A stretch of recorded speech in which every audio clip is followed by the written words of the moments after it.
네, 반갑습니다. 중개사법 강의하는 김상진입니다. 네, 반갑습니다. 자, 33회차 평가단 문제 풀이하겠습니다. 전 범위 문제이고요. 핵심 문제들 여기에 나와 있는 것들은 기본적으로 우리 반복해서 봐주시는 거지요. 자, 1번부터 바로 보시겠습니다. 자, 1번입니다. 중개 대상물인데요. 시험에 반드시 출제가 될 겁니다. 그래요. 중개 대상에 해당되지 않는 것을 모두 고르세요. 자, 기억에 사건이 소멸된 영구포락지 개인 소유가 아니니까 거래 대상이 안 될 겁니다. 그렇죠. 국공유재산으로서 행정상 사용되고 있는 재산들은 사적 소유 대상이 안 되니까 이것은 중개 대상이 안 되는 거예요. 그래서 포락지 영구 포락되었다 했으니까 사건이 소멸됐단 말이에요. 온천수 X 온천권은 독자적인 토지와 별개의 권리가 아니에요. 그죠? 전체가 다 토지로서 중개 대상물에는 들어가도요. 온천수가 별개의 부동산은 아니다 하는 거. 금전 채권 X 우리들은 부동산 중요하는 것이고 선박은 육군이 아니라 해군입니다. 그래서 선박은 X. 그래서 중개 대상에 해당되지 않는 거. 정답은 5번. 전부 다 해당되지 않는다. 오케이. 30회 때 이렇게 유사하게 출제가 된 거거든요. 그래서 언제라도 이런 식으로 나올 수가 있습니다. 다 O 박스 안에 있는 내용이 다 X일 수도 있고 다 O일 수도 있어요. 뭐 설마 다 틀렸겠느냐? 틀렸습니다.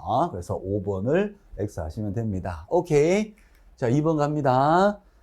결격사유인데요. 결격사유에 해당하는 자를 모두 고르세요. 결격사유 시험에 반드시 100% 출제가 되는 것이고 결격사유 하게 되면요. 미, 피피파, 집집집, 이벌, 쌈쌈 취소, 3년 정지 기간, 임원 중에 한 명이라도 결격에 해당되는 자가 있는 법인까지 다 결격사유에 들어가는 거죠. 자, 기억에 피특정 후견인 결격이 아닙니다. 피한정 후견인이나 피성년 후견인이 결격에 들어가고요. 피특정은 결격이 아닌 거죠. 맛이 완전히 갔어요. 후견이 붙어 있어요. 정신이 오락가락합니다. 후견이 붙어져 있어요. 피특정은 맛이 간 사람이 아니에요. 어디만 아프다? 턱만 아파요. 턱만. 그래서 피특정 후견인 턱만 아프다. 중기업 종사할 수가 있는 겁니다. 멘탈이 갔어요. 왔다 갔다 해요. 하게 되면 종사가 안 될 거고. 자, 시험에 많이도 나왔습니다. 선고유예냐, 집행유예냐. 자, 집행유예는 그 기간 동안에는 결격에 들어가는 것이고, 선고유예는 결격사유가 아닙니다. 그렇죠?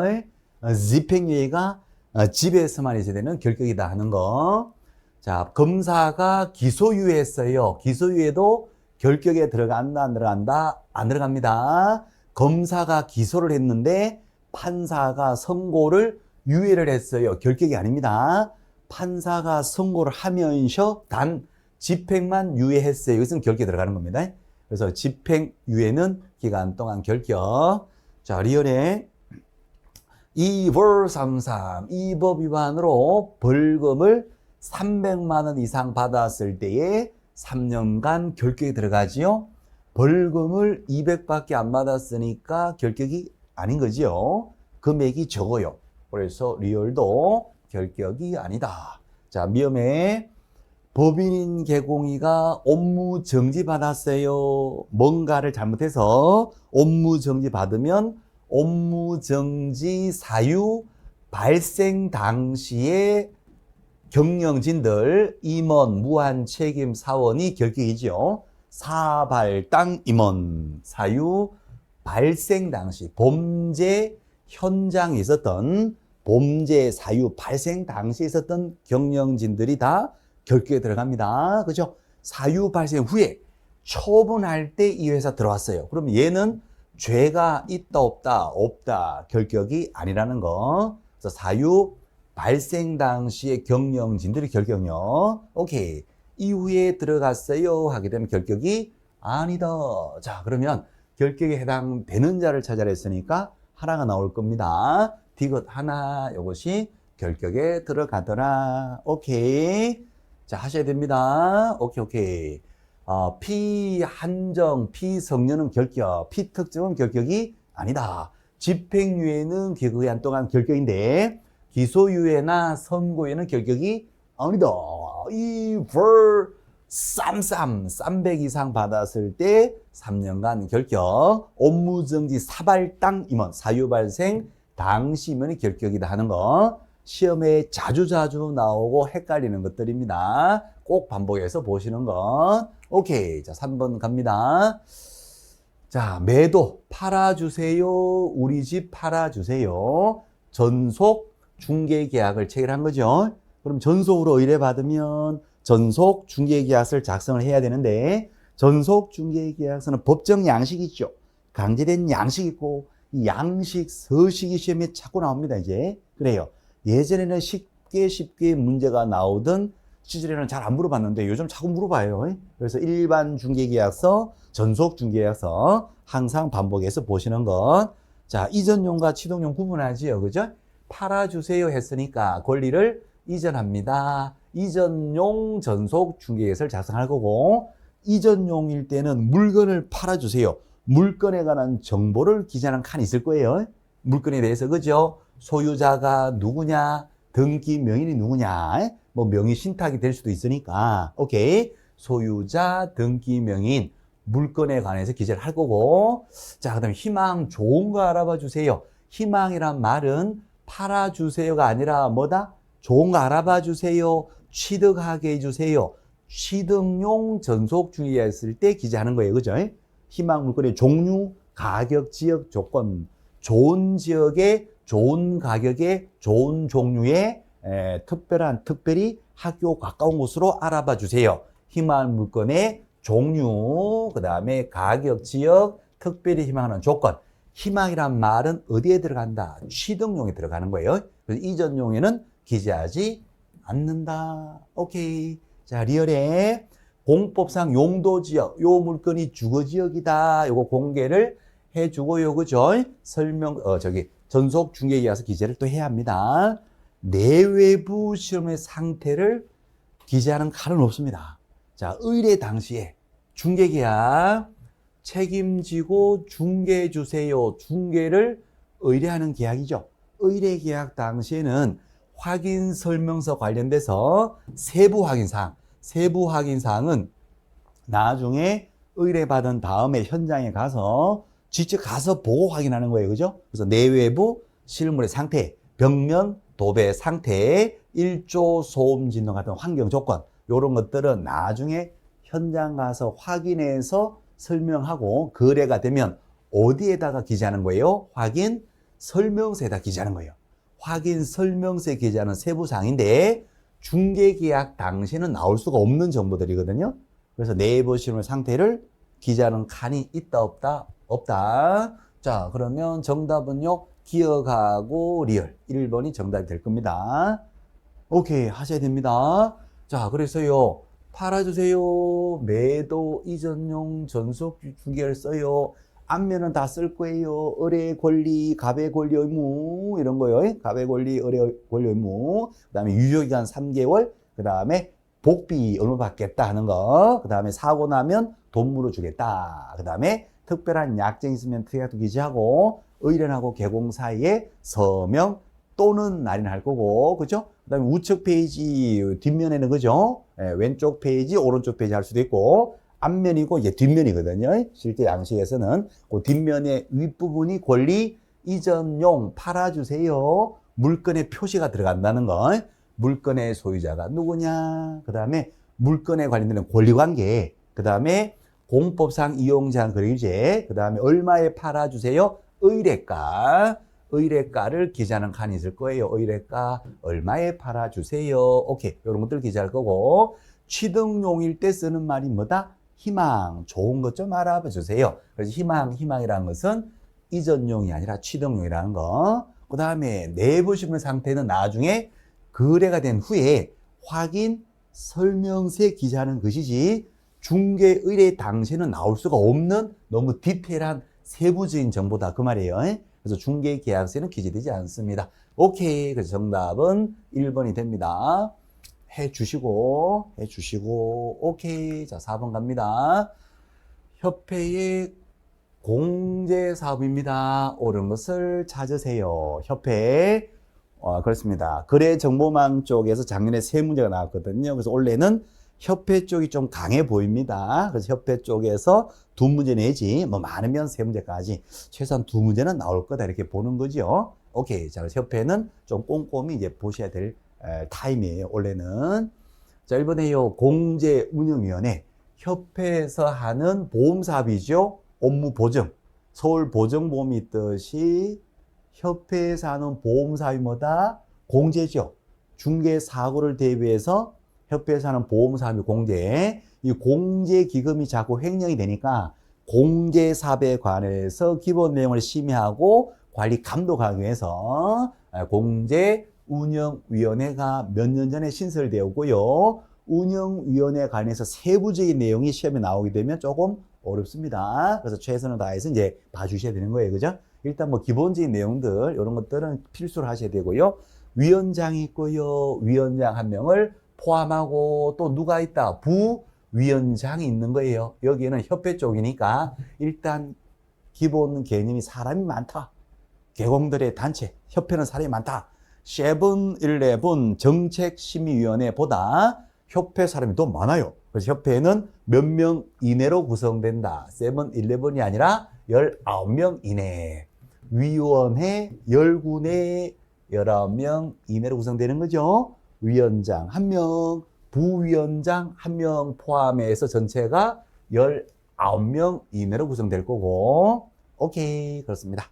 자, 그럼 2번요.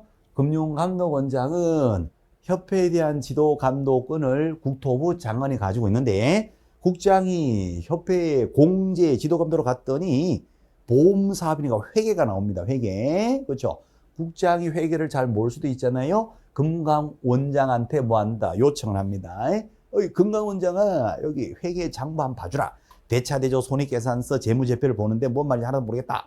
대변 차별이 막 나오는데 대변 소비는 알겠는데 대변 차별을 모르겠다. 그래서 금강원장 네가 와서 좀 봐주세요 할 수 있는 거죠. 그렇게 요청을 하게 되면 금강원장이 와가지고 협회 공제 사업에 대해서 그죠? 분식 회계를 하는지 한식 회계를 하는지 중식 회계를 하는지 싹 다 봅니다. 조사 검사를 하고 그 결과를 국장에게 보고를 해요. 그럼 국토부 장관이 협회에 대해서 제대로 해라 이렇게 시정 명령, 개선 명령, 임원에 대한 징계 요구 누가 한다? 국토부 장관이 하는 것이고, 자, 금강원장은 국장의 요청이 있었을 때 뭐만 할 수 있다? 조사, 검사만 할 수 있다는 거.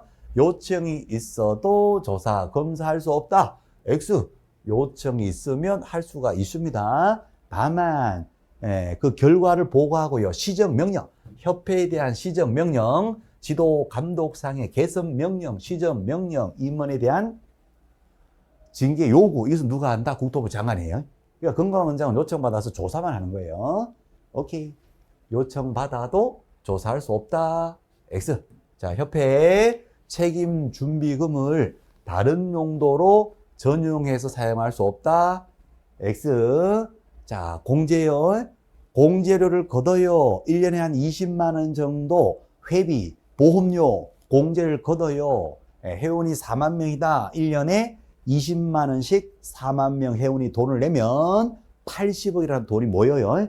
80억을 공제기금, 같은 말로 공제금이라고 하고, 그 공제기금, 공제금은 두 가지 기금으로 나눕니다. 하나가 손해배상기금이고요. 또 하나가 복지기금인데, 우리들의 복지를 위해서 쓰는 돈보다는 보험사업이니까 손해배상기금이 더 본질일 거고, 이 배상기금은 항상 있어야 되죠. 그래서 공제료 걷어놓은 공제료 수익 금액, 즉 공제기금 중에서 항상 몇 % 이상을 적립을 해야 된다.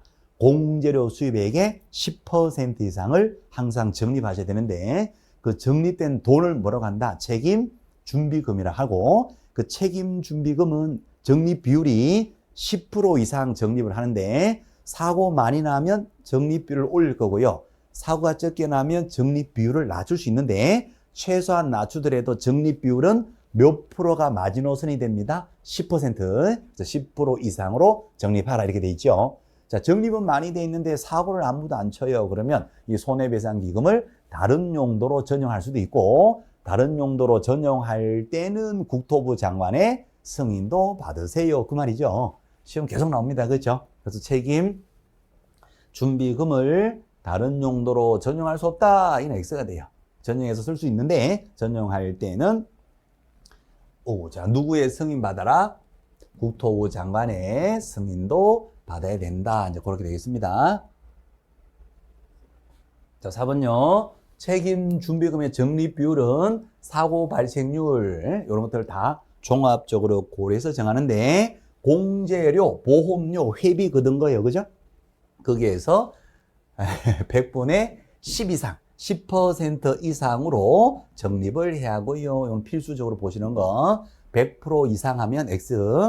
자, 5번 정답이 되겠어요. 그죠? 협회 공제, 돈 문제니까. 그죠? 돈이 얼마가 들어와서 얼마가 남고 얼마가 지급되었다. 회계 연도 1년이 딱 끝나면, 1회계연도가 끝나면 3개월 내에, 석 달 내에 그 전년도에, 그죠? 회계 장부를 다 회원들에게 공시도 하고 게시도 한다는 거예요. 그래서 일간신문이나 협회신문에다가 공시도 해야 합니다. 5번이 정답 되겠어요. 오케이. 그렇습니다. 자, 4번 문제 정도는 아주 기본 문제입니다. 그렇죠? 5번 지문은 시험에 여러 번 나온 거고요. 운영위원회, 열군회는 위원장이고 또 누가 있다? 부위원장 다 포함해서 열군회로 구성되고요. 그죠?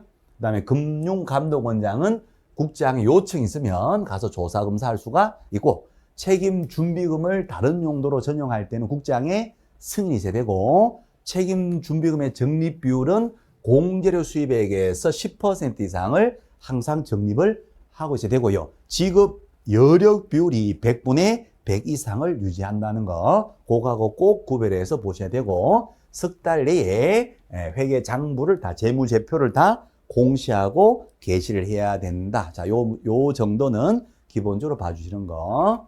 5번 갑니다. 포상금인데요. 요것은 또요, 시험에 다 나왔던 지문들이에요. 그래서요, 요것도요, 아직도 영이 맑으신 분이 아직도 계실래나? 쏘시면 안 되는데. 자, 1번 봅니다. 건당 50만 원 이하로 한다. X. 건당 50만 원으로 한다. 정액제 딱 정해진 거예요. 50만 원 이하로 한다게 되면 열심히 시무 고발을 했더니 1,000원짜리 한 장 주고 버스 타고 가라. 이렇게 해버려요. 1,000원도 50만 원 이하니까. 그래서 이하라는 말이 여기에 붙으면 안 되는 거예요. 딱 건당 50만 원 딱 정액제로 돈을 준다는 거. 오케이. 자, 이번에 검사가 공소 제기하거나 또 하나가 기소 유예했을 때 간첩이 맞다는 거죠. 꼬지름을 당하는 사람이 간첩이 맞다고 했을 때 제대로 신고한 거니까 보상금 지급이 되는데, 간첩이 맞다면 징역이나 벌금 대상이 다 되는 것들이니까 검사가 간첩 맞을 때 하는 행동이 두 가지예요. 하나가 공소제기 처벌하자, 재판을 열어서 처벌하자. 또 하나가 교육을 통해서 개과 천선시키자. 공소제기할 만큼 죄 있는 것은 맞지만 유예 미루어 놓고 일단 교육으로 개가 천선시키자. 자, 이 표현요. 검사가 무엇을 하거나 공소 제기하거나 또 하나가 기소유했을 때 한해서 등록관청 구청에서 돈 준단 말이에요. 검사가 공소제기를 했는데 처벌합시다. 소를 제기했는데 판사가 재판을 열어야 돼요. 기소가 들어왔으니까 공판을 열어서 죄가 있다 선고도 할 거고, 죄는 있지만 선고를 하지 않을 거니까 일단 교육합시다. 선고를 유예 뒤로 미룰 수도 있겠고, 선고하면서 유죄 선고할 수도 있고 무죄 선고할 수도 있고, 유죄에 대해서 선고 유예도 할 수 있고, 유죄에 대해서 선고를 하면서 단 집행을 뒤로 미룬다. 교육하라. 집행 유예를 할 수 있는 거예요. 그죠? 어쨌든 판사가 선고를 유예를 하든 유죄 무죄를 하든 유죄에 대해서 선고 유예를 하든 기소를 하든 다 판사가 뭘 했다는 얘기는 검사가 뭘 했다는 거죠. 공소 얘기를 했다는 얘기죠. 그러면 포상금 지급되는 거예요. 그래서 판사가 무죄 선고를 했다 하더라도 검사는 공소 제기를 한 거니까 포상금은 지급이 돼야 됩니다. 지급되지 아니한다. X. 자, 한번요. 포상금은 건당 50인데 100건이면 5천만이죠. 1000건이면 5억이 돼요. 그런 분들이 한 100명이다 하게 되면 어마무시하죠. 그래서 비용 중에서 국고에서 국가, 금고, 국고에서 50% 범위 내에서 보조할 수도 있다는 거예요. 그렇죠? 시도에서 보조할 수 있다. X. 국가, 금고, 국고에서 보조할 수 있다는 거. 4번요. 보상금 지급 신청서 받은 등록관청은 그 사건에 대해서 수사기관 검사님 공소 제기하셨나요? 기소했나요? 물어봐야 돼요. 물어봤더니 그랬는데요. 하게 되면 돈 주기로 결정합니다. 결정이 딱 떨어지면 몇 개월 내에 포상금을 쭉쭉 줘버려야 된다. 한 달 내에 포상금을 쭉 줘버려야 된다. 4번이 정답 되겠어요. 정답 4번. 자, 5번. 등록관청은 하나의 사건에 대해서 같은 사건인데 2건 이상의 고발장 신고장이 쭉 들어와요. 그럼 누구한테만 준다? 최초 1등으로 신고 고발한 자에게만 포상금 주는 겁니다. 쭈르륵 들어온 거 다 균등 배분한다 하면 X가 되는 거지요. 오케이. 정답은 몇 번이다? 4번 정답. 나이스. 자, 유사한 표현들 이하가 아무데나 붙으면 안 된다는 거. 오케이. 그렇습니다. 2인 이상일 때가 공동으로 2인 이상일 때가 합의가 없으면 균등 배분이고요. 같은 사건에 2건 이상의 고발장이 쭈룩 들어오면 그때는 최초로 신고 고발한 자에 돈 준다는 거. 국고에서 보호하는 것이지 시도에서 보호하는 것이 아니라는 거. 검사가 공소했다면 판사가 재판을 열어가지고 유죄를 하든 무죄를 하든 검사는 공소한 거니까 포상은 지급된다는 거. 자, 이런 것들입니다. 자, 넘어갑니다. 맞추셔야 됩니다. 6번입니다. 절대적 등록시효. 절등치가 아닌 걸 찾아라. 절등치 하게 되면 어떤 게 생각나십니까? 절대적 등록시효. 결, 이, 허, 사, 이, 양, 업, 하나, 둘. 그렇죠? 결격사유. 그 다음에 이중등록, 이중소속. 그 다음에 허위 부정 등록. 사망, 해산, 절등치. 그렇죠? 이중 소속도 절등치였고 등록증 양도되어 절등치. 업무 정지 중에 일을 계속하거나 자격 정지받은 소공에게 일을 시키는 경우 이 절등치입니다. 그렇죠? 자, 그 다음에 1년 내에 2번 이상의 업무 정지를 이미 받고 다시 업무 정지 사유를 또 했어요. 삼진 아웃 절등치. 그래서 절등치 하게 되면 절대적 결의가 허사가 되면 자신의 업무를 하나 둘씩 넘겨주고 자기는 절대적으로 취소 죽어버린다. 이거 기억나시면 좋아요. 그죠? 결의 허사 이양 하나 둘. 절대적 등록 취소. 결격 죽어라. 이중 등록 죽어라. 이중 소속 죽어라. 허위 부정 등록 죽어라. 사망해서 어머나 죽었네. 양도되어 죽어라. 업무 정지 중에 나오면 무조건 죽어라. 오케이. 1년 내에 업무 정지 2번 먹었다. 투스트라이크 먹은 상태에서 다시 업무 정지 스트라이크 또 들어오면 삼진아웃 죽어라. 과태료 먹든 말든 관계없이 업무 정지 2번 이상 먹었다면, 그죠? 다시 업무 정지 사유라면 죽어라. 이렇게 되는 거예요. 요게 떠오르셔야 됩니다. 그래요. 절등치 어떤 내용이 떠오르십니까? 절등치 아주 나쁜 놈, 상등치 좀 덜 나쁜 놈. 그러면 제일 나쁜 놈 찾으시면, 제일 나쁜 놈이 아닌 걸 찾으시면 정답 받을 확률도 있겠네요. 그죠? 다시 말씀드려서 싹 다 외우고 반복한 상태 시험장 가실 텐데 혹시라도 외우기 싫어요 하더라도 점수는 받아야 되잖아요. 그러니까 절대적 등록치 사유가 더 센 거예요? 상등치가 더 센 거예요? 업무 정지가 더 센 거예요? 과태료가 더 센 거예요? 절등치가 요 사이에서 제일 센 거잖아요. 그럼 그것이 아닌 걸 찾아라. 제일 약한 거, 제일 덜 나쁜 걸 찾아라. 그렇게 보셔도 될 거예요. 그죠? 어쨌거나 외워서 반복이 제일 정확한 거고 아니면 때려서라도 맞춰야 됩니다. 자, 볼게요. 사망해산 절등치 죽었어 사망해산 절등치.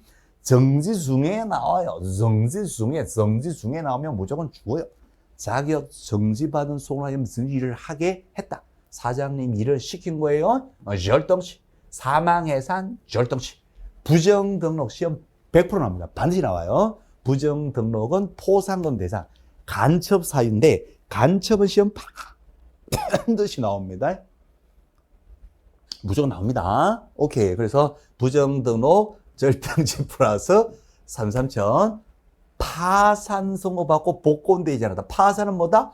결격이에요. 결격. 결격이란 뭐예요? 절등치. 결격 절등치. 3,3조이란 금제인은 뭐다? 금지대상, 상등치, 상등치. 예, 그렇죠. 거금 맺힌 정직상투식이야. 초과수를 했는데 초과 금액이 아주 한도를 초과해서 보유를 받았다. 금액이 아주 클 수도 있지만 1,000원짜리 한 장 더 받을 수도 있단 말이에요.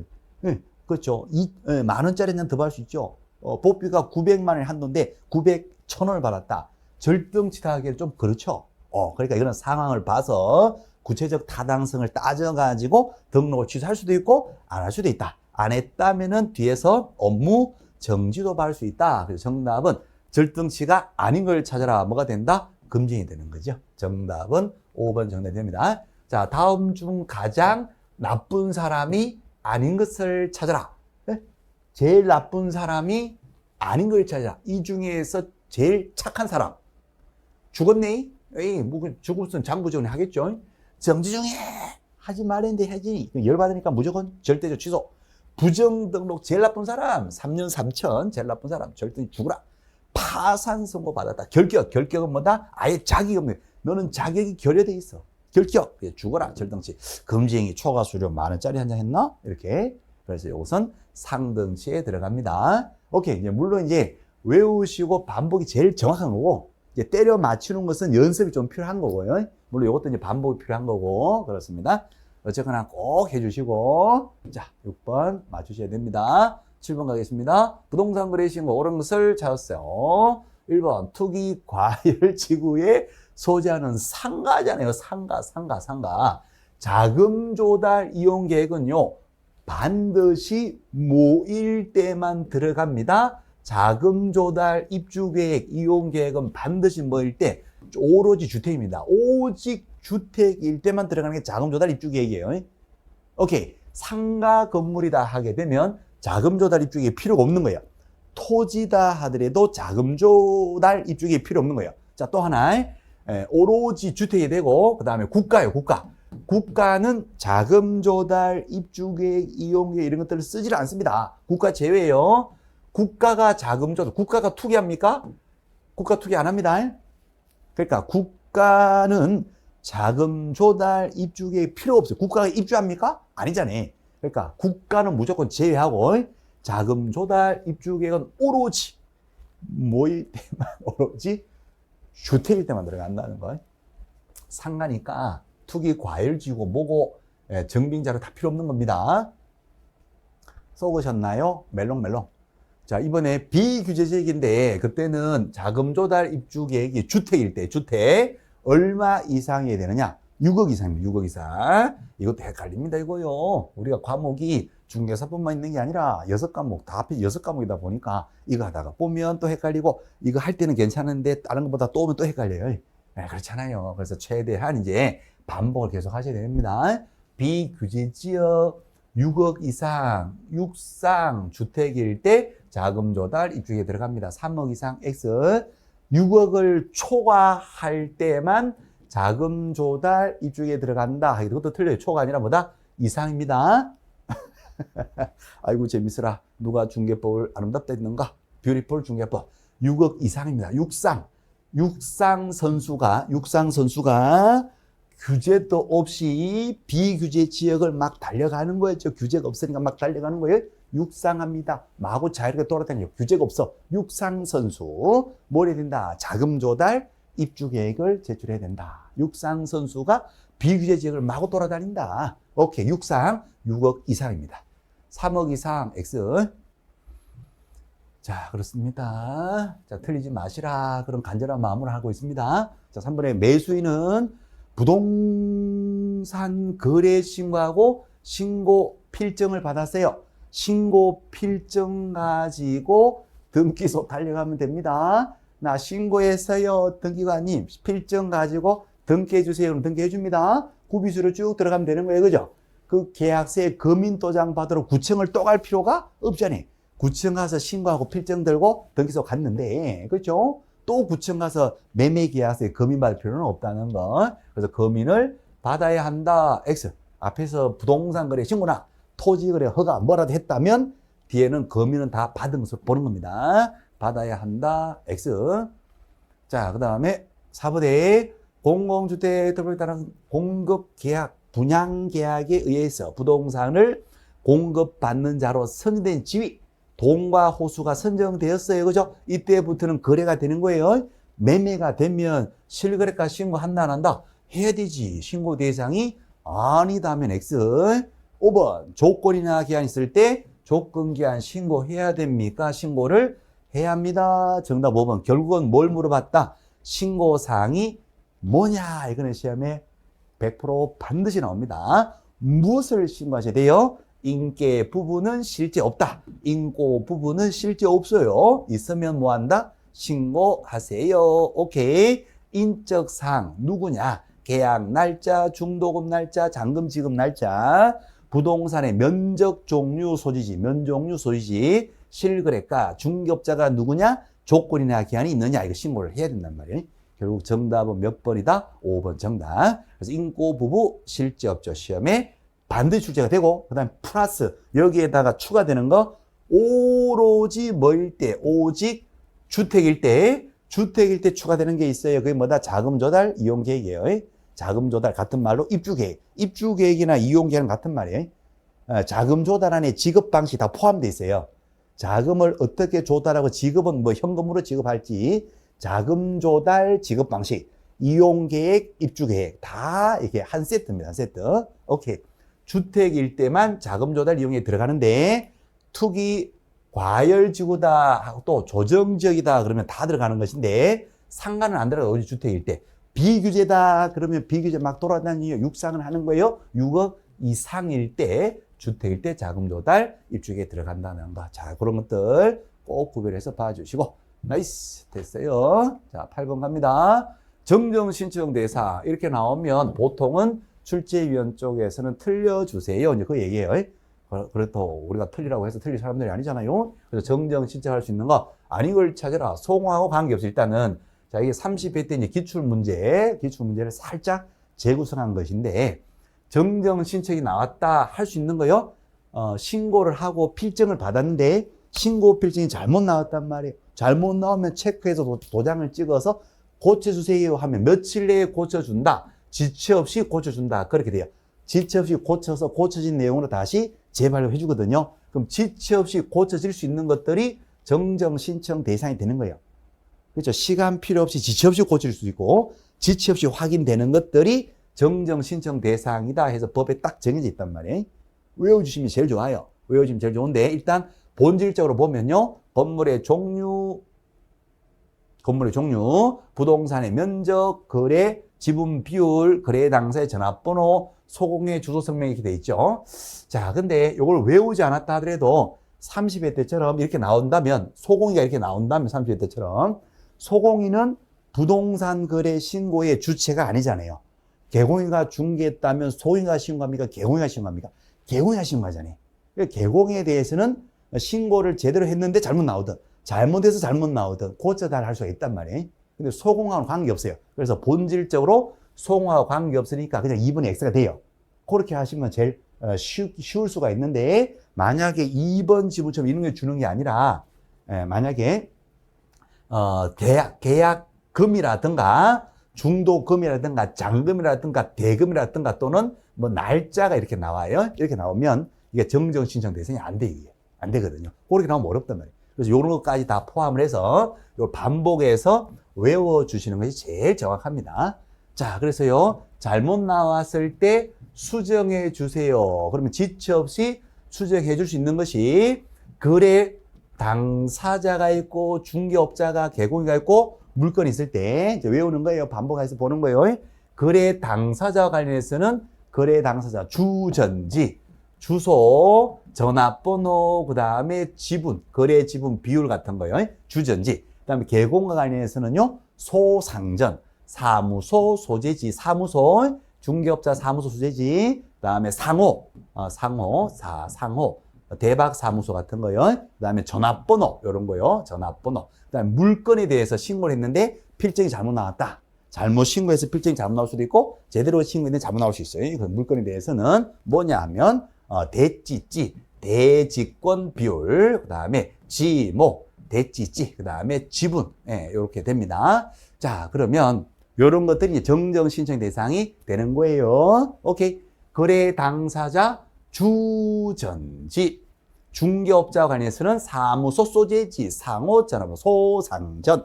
물건 관련해서는 대찌찌, 대지권, 비율, 지목, 지분 이렇게 됩니다. 외울 수 있겠습니까? 외워지십니까? 이게 시험이 어렵게 나오면 이거 통으로 물어봅니다. 시험이 어렵게 나오면 통으로 물어봤었고요. 또 언제라도 또 물어볼 수 있고, 정정 신청하고 이제 변경 신고. 변경은 제대로 신고하고 필증도 제대로 나왔는데 매도 매신에 합의해서 계약의 내용을 바꾼 거. 바꿔주세요. 그러면 신고 필증 지시 없이 바꿔주는 거. 지시 없이 바꾸시는 거 딱 정해져 있어요. 그죠? 면적 지분, 공통되고, 먼지, 공동 다수 대금 날짜, 공동 매수인의 변경, 다수 물건의 일부 변경, 대금하고 날짜 이렇게 되거든요. 그래서 변경 또 우리 다음에 또 문제로 또 보실 거고, 변경 하셔야 돼요. 어쨌든 정정하시는 거 일단 하는 거예요. 정정. 자, 거래 당사자 주전지, 중개업자 소상전, 물건에 대해서는 대찌찌 이렇게 됩니다. 그죠? 축구예요, 축구. 기억나십니까? 우리 예전에 외울 때 축구를 했는데, 그 선수가 후보 선수냐, 벤치에 앉아있는 선수가 거래 당사자. 이 선수들이 후보요, 주전이요. 후보인지 주전인지 중개하는 중개업자 가서 확인해 봐봐. 후보요, 주전이요. 중개업자 가서 확인 좀 해봐요. 개공아. 어떻게 전해라? 소상전. 소상이 한번 전해봐. 그래서 개공 가서 보니까, 오, 주전인데요. 오, 그래? 그러면 우리 라면, 축구 끝나고 라면 먹으러 갈 때, 걔 주전이잖아. 그러니까 라면 먹으러 갈 때 같이 데려가자. 네, 그렇죠? 같이 가자. 면 종류 먹으러 가자. 요거 하나 빠졌다. 그죠? 면 종류. 하나 빠먹었네. 면 종류. 그래서 면적. 예, 물건에 관해서 면적, 종류. 면 종류, 우동, 라면 먹으러 가자. 면 종류 먹으러 가자. 됐지? 됐지지. 이렇게 됩니다. 면 종류를 제가 빼먹었네. 예, 그래요.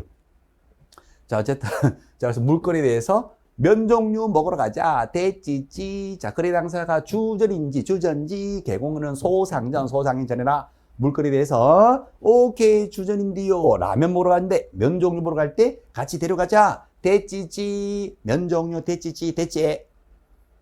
니나 외워라. 아니라니까. 예, 하셔야 된다니까. 그런데 이게 쉬워요. 공부보다 낫잖아요. 그래도 이게 등기보다 낫잖아요. 이거 다 외우셨어요? 조금만 반복해 주시고, 우리 다음 할 때 이제 변경신고 또 한번 외울 겁니다. 오케이, 됐죠? 그래서 여기에 소공에 대해서는 없다. 쉽게 나오면 이렇게 줄 텐데, 조금 어렵게 나오면 계약금, 대금 날짜, 여기 아무리 찾아도 나온다, 안 나온다? 안 나와, 저거는. 오케이. 그렇게 해서요. 이런 것들은 정정신의 대상이 아니다는 거. 이렇게 해서 봐주시고. 자, 그럼 넘어갑시다, 이제. 자, 9번 문제 갑니다. 경매 절차, 틀린 것을 찾았어. 자, 경매 결정을 내렸고, 최저가가 얼마다? 10억이래. 10억 이상으로 입찰하라 했네요. 최저가 10억. 기일 입찰, 그날의 입찰의 방식으로 물건을 판답니다. 자, 매수 신청하고자 할 때 설명한 내용으로 틀린 걸 찾아라. 1번, 갑이 13억에 매수 신청하려고 한다. 최저가가 10억이니까 입찰표에다 13억을 쓰면 1등 될 것 같아요. 최소한 10억 이상으로 써라 해가지고요. 13억을 썼어요. 오케이. 입찰표에다 13억을 쓸 때 입찰 보증금이 들어가잖아요. 보증금은 자기가 쓴 가격의 10%를 낸다. 이거 틀려요. 쓴 가격의 10%가 아니라 최저가의 10%. 징글징글합니다. 그냥 토 나요, 토. 눈에 다래끼 나와요. 1년 내도록 한 거예요, 이거. 그래서 최저가의 10%가 뭘로 들어간다? 입찰 보증금. 계약금 10% 내고 입찰하는데 그 계약금이 어디에 10%냐? 물건 값의 10%인 것이지 내가 쓰는 종이에 쓰는 가격의 10%가 아니거든요. 물건 사러 갈 때 물건 값의 10%가 계약금이거든요. 그 최저 매각가. 물건, 요 최저가는 법원에서 정하는 거예요. 법원에서 요 물건을 최소한 10억 이상 팔겠다고 최저 한도를 10억으로 정한 거죠. 거기에 물건 최저가의 10%예요. 그러니까 얼마가 된다? 1억이 이제 입찰 보증금이 된다는 거. 1번이 그냥 틀렸어요. 1번 그냥 X. 자, 2번. 최고가 매수한 사람이 둘이다. 그래서 이제 10억 이상으로 입찰을 했는데 1등이 둘 다 20을 했어요. 값도 20을 썼고 을도 20을 썼다. 공동 1등이 된다. 그럼 어떻게 할까요? 1등은 한 명이잖아요. 그럼 공동 1등이면 어떻게 된다? 둘이서 공유로 낙찰받으라? 아니지. 도깨비가 화낼 거예요. 공유 낙찰 있는 거 없어요. 1등 한 명을 정해야 돼. 어떻게 된다? 둘만의 결선 투표를 한 번 더 하는 거예요. 둘만의 결선 투표. 둘만의 추가 입찰을 다시 하는 겁니다. 딱 2명만, 요때는 딱 둘만 추가 입찰을 하는데, 추가 입찰할 때는 기존 가격보다 더 높은 가격으로 써줘야 돼요. 오케이.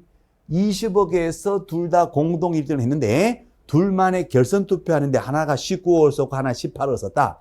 집행관이 둘을 붙잡아서 때릴 거예요. 그래서 20억보다 더 높은 가격을 써줘야 되는데, 하나가 30억을 썼고 하나가 40억을 썼다면 얘가 1등이 되는 거예요. 자, 그런데 둘만의 결선 투표를 했는데 둘 다 25로 1등을 했는데 추가 입찰 둘만의 결선에서 또 30억, 30억 또 같아졌다. 그러면 그때는 또 추가 입찰 한다 안 한다? 그때는 안 해요. 그때는 추가 입찰했더니 또 같더라. 그러면 그때는 둘 중에 한 명을 추첨으로 뽑습니다. 추첨. 또 같다 하게 되면 그 다음에는 뭐 한다? 추첨으로 한 명을 뽑아요. 자, 그러면 1등이 둘이다. 추추. 추가 입찰한 후에도 똑같다 하게 되면 그때는 추첨으로 정한다. 1등이 둘이다. 추추. 이렇게 하시면 됩니다. 그래서 다시 추가 입찰을 해서 최고가 매수인을 정한다. 맞는 말이 되겠어요. 자, 3번에 만약에 15억이 1등이 나왔어요. 15. 최저가가 10억인데 15억을 썼는데 1등이 됐어요. 그럼 판사가 허가를 해줬어. 그렇죠? 물건 가져갈 만한 요건이 된다. 판사가 허가를 해줬습니다. 그랬는데 판사 허가에 감히 항고를 해요. 판사님, 얘한테 왜 15억에 대해 허가를 해줬어요? 하게 되면 허가에 대해서 항고할 때는 15억, 요 가격의 몇 프로? 10%를 항고 공탁금으로 걸어야지 항고할 수 있는 거죠. 허가의 항고. 자, 시험에서 디테일하게 나온다면 불허가 결정에 항고할 때도 공탁금을 걸어야 된다. 이렇게 나올 수도 있어요. 불허가에 대해서는 항고할 때 공탁금 건다 안 건다? 안 걸어요. 어디? 허가에 대해서. 판사가 허가하면 진행을 해야 되는데 진행을 막는단 말이에요. 그래서 함부로 허가에는 항고하지 마라. 진행을 막지 마라. 불허가가 되면 어차피 다시 신경을 다시 할 거고 허가 받으면 진행해야 되는데 거기에 항고를 걸어버리면 진행을 막게 되거든요. 함부로 허가에는 항고하지 마라. 그래서 허가에 항고할 때만 뭐가 들어간다? 공탁금이 들어가요. 공탁금은 어디에 10%다? 여기에 항고하는 거니까 여기에 10%예요. 매각 대금의 10%. 그래서 1억 5천만 원을 항고 공탁금으로 이때는 걸어야 됩니다. 오케이. 자, 4번에 만약에 15억의 최고가 매수인이 있다. 1등 15억을 했다. 그렇죠? 법원에서 보증금액을 달리 정하지 않았다면 차순위 신고. 악값이 떨어졌다. 악값이. 차순위 신고. 어떨 때 아깝다. 1등하고 차이가 입찰 보증금보다 차이가 적게 나야 돼. 1등이 15억이니까 15억에서 1억을 빼요. 1억을 빼면 차익이 얼마다? 14억이 되죠. 14억보다 더 초과하는 가격을 써줘야지 1억보다 차이가 적게 나요. 그때가 악값이 이렇게 하는 거예요. 자, 그래서 차순위 신고를 하려면 14억 원을 넘어야 된다. 오케이. 이것도 맞는 말이 되겠습니다. 오케이. 자, 그 다음에 5번요. 만약에 갑이 최고가 매수인으로 확정되었다. 1등이 되었다. 1등이 되면 허가를 받으면 소유권자 들어갑니까? 돈을 내야지 소유권자 들어갑니까? 등기까지 받아야 소유권자 들어갑니까? 돈을 다 내는 순간에 그죠? 등기 관계없이 경락대금을 다 완납을 했을 때 소유권을 취득하게 된다. 5번도 나이스. 자, 그래서 틀린 것을 찾아라. 정답 몇 번이다? 1번 정답입니다. 문제 아주 좋은 문제고요. 그죠? 요 정도로 기본적으로 꼭 하시고. 자, 라스트 10번 갑니다. 10번도 이제 이게 30회 때 기출 문제 스타일인데요. 상가 임대차가 나옵니다. 시험에서 상가 임대차 보험 반드시 한 문제 나올 거예요. 주택 임대차 보험도 무조건 나올 거고, 주택 임대차 보험에서는 계약, 갱신 요건이 작년에 신설됐는데, 갱신 요구, 그것이 작년에 시험을 못 냈어요. 그래서 올해는 나올 확률이 무지 많은 거죠. 주택은 계약, 갱신 요건. 상가다 하게 되면요, 갱신 요건도 중요하지만 상가는 권리금. 자, 너무 강조하다 보니까. 자, 어쨌든 권리금 하고요. 그 다음에 상가에는 환산보증금 개념이 있다는 거예요. 환산보증금. 주택은 환산보증금 초과했을 때 보호돼야 된다. 그 개념 자체가 아예 없어요. 환산보증금 자체라는 개념이 없는데, 상가는 보증금 더하기 월세 곱하기 100. 그 환산보증금이 서울에서 9억 원을 초과해요. 그러면 상가임대차 보호법의 보호를 원칙적으로 받지를 못해. 대형 고가 상가는 보호가 안 된단 말이에요. 그죠? 9억 원을 기준으로 해서 서울에서 환산보증금이 9억 원 이하일 때만 보호되는 거예요. 나이스. 최우선 변제권이다 하게 되면 소액보증금이 6,500 이하일 때만 최우선 변제가 있고 6,500, 6, 설라비아 둘둘치기 6,500 이하일 때 6,500 이하일 때 소액이 들어가서 2,200까지 최우선이 되고 그 다음에 환산보증금 자체가 9억 원을 초과했다. 상가가 보호가 안 돼요. 그런데 하지만 예외적으로 보호되는 것이 홍준표가 있어요. 그죠? 대권, 보계, 세표, 대항력, 권리금, 보증금은 시세까지만 올 수 있다. 주변 시세. 5%는 아니지만 주변 시세가 적용되고 그다음에 계약갱신요건, 그다음 3기가 연체됐을 때만 해지당할 수 있다는 거. 표준 임대차 계약서 반드시 보시고 요 환산보증금하고 상가에 있는 거 권리금하고 그다음에 주택에서는 계약 갱신요건 거절당할 수 있는 거 임대인이 실거주 목적이다 할 때는 직계 존비속을 포함해서 실거주 목적일 때 갱신요구를 거절당할 수 있다. 이런 것들이 핵심 포인트로 잡으시면 됩니다. 자, 그러면 이건 상가 문제니까 환산보증을 꼭 보셔야 돼요. 보증금 나오고 월세 나오죠. 9억 원을 초과한 일을 꼭 보셔야 돼요. 이게 포인트예요, 포인트. 5천에 100이면 얼마 돼요? 보증금 더하기 월세 곱하기 100.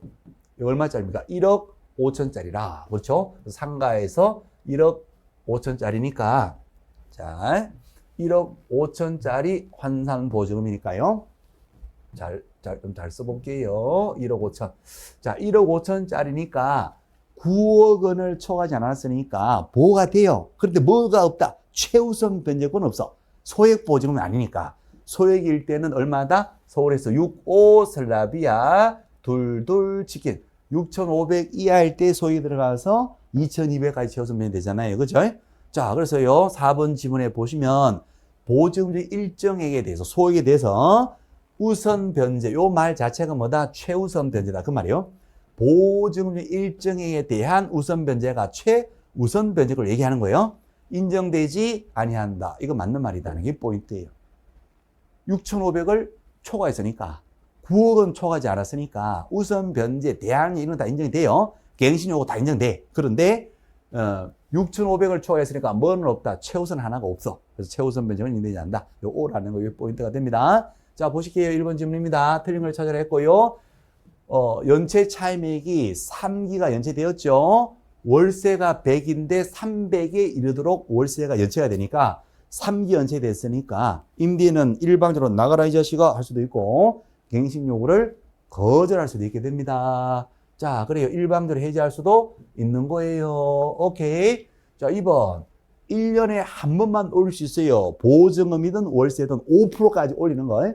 보증금 따로, 월세 따로 각각 올려도 되고, 보증금만 올려도 되고, 월세만 올리면 되고, 올려도 되고, 그래서 5%씩 올릴 수 있는 거예요. 그죠?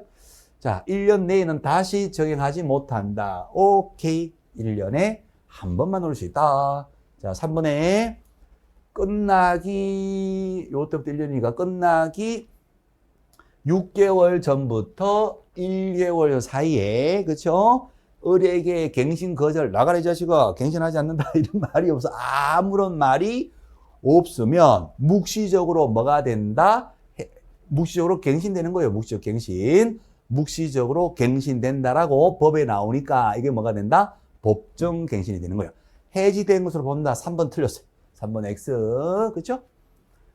끝날 때 아무 말이 없다. 자동으로 갱신되는 거예요. 해지된 것으로 본다. X. 갱신된 것으로 본다 하셔야 돼요. 3번이 틀렸고 4번요.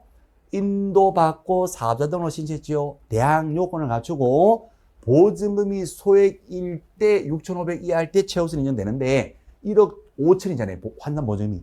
1억 5천이니까 소액보증금이 아니니까 소액보증 일정에 대한 우선 변제, 최우선 변제권은 인정되지 아니한다. 이거 맞는 거예요. 4번은 맞고 3번은 틀렸다는 거예요. 오케이, 나이스. 자, 5번 지문에 등기도 없어. 등기도 없고 사업자 등록도 없어. 등기가 되면 등기 자체에서 물권처럼 대우를 했으니까 등기가 되면 사업자 등록이 없더라도 등기로서 대항력을 줄 거고 그날부터 바로 줄 거고 등기가 없더라도 사업자 등록을 하면 세무서 가서 사업자 등록을 하면 등기보다는 약하니까 그날은 못 주고 그 다음날에 대항력을 줄 텐데 등기도 안 돼 있고 사업자 등록도 없다 하면 대항력이 없지. 그래서 대항할 수가 없다. 맞는 말이요. 새 주인에게 대항할 수가 없다. 오케이, 맞지요? 대항을 하고 뭘 싸우려고 하면, 그죠? 동료리도 있어야 되고, 종범위도 있어야 되는데, 동료리도 없고, 종범위도 없어. 대항할 수 없지. 싸울 수가 없어요. 투수도 없고, 타자도 없는데. 그러니까, 대항할 수 없다. 오케이. 자, 이 문제에서요, 4번을 거의 다 찍게 돼요. 4번을 찍고, 3번 찍고 맞추셔야 되는데, 3번을 숫자가 나오니까, 어머, 복잡구나. 3번 놓치면 4번을 다 찍게 돼 있어요. 그래서 장렬히 전사할 수가 있어요. 항상 조심하셔야 돼요. 여기서 상가 나오면, 상가가 나왔다. 시험에 상가 나온다. 물론 나와요. 나오면, 보증금 월세가 딱 나왔다. 그럼 뭘 생각하시나? 환산보증금 9억을 초과하느냐? 또 최우선 변제권 6,500을 초과했느냐? 이걸 항상 보셔야 돼요. 6,500 이하냐? 초과냐? 9억은 초과냐? 이하냐? 이걸 항상 생각하셔야 된다는 거. 나이스. 오케이, 됐어요. 그래서 정답은 틀린 거? 3번 X. 감사합니다. 자, 그래서요, 이제 점수가 몇 점 나왔느냐? 물론 그것도 이제 기본상, 선수 사기상 중요는 하겠지만, 어쨌든 틀린 문제 버리지 마시고 반드시 반복해서 이렇게 묶어가지고, 그죠? 묶어서 우리 평가단 문제, 복수 문제 28에서 31 이런 것도 있고 있어, 그죠? 어쨌거나 계속 묶으셔갖고 반복해서 계속 보시고 틀린 문제 꼭 체크하시고 반복해서 보셔야 됩니다. 화이팅! 합격으로 가야 됩니다. 자, 수고하셨습니다.